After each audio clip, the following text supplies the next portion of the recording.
This is day 1 of explaining a little bit of Batomon Showdown every day.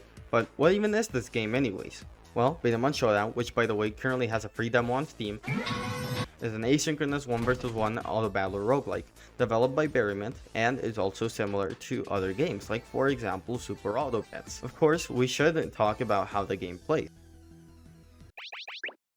Well, at the start of each run, you can choose out of 3 trainers.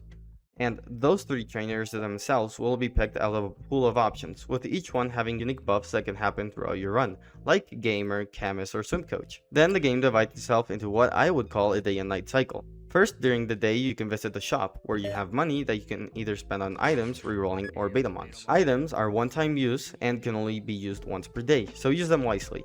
And for your Batomons, you can either put them on your active team slot or on the bench. There are also other mechanics like trinkets or level ups that I will explain in the future in more detail. Then you can proceed to your battle, otherwise known to me as the night section, where you will end up in a 1 vs 1 match against another player, and this is where the auto battler part also kicks in. First, your Batomons themselves have abilities with a timer, and once that timer is up, they will do what their text says, which can vary from abilities like burn, shield, poison, or just raw damage. Then, the objective is to get either your opponent's health pool down to 0. And if you manage to do it, you will get a badge, and also go on to the next day. If you manage to get 10 badges, you win. But what happens if you lose? Well, you have 10 hearts, and depending on what day it is, you will lose a certain amount of hearts. Lose all 10 of your hearts, and you lose.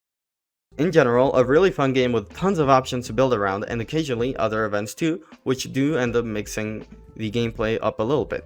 So, I would say go wishlist or play the game on Steam, and you can also watch me on my Twitch play it every other day. Bye bye!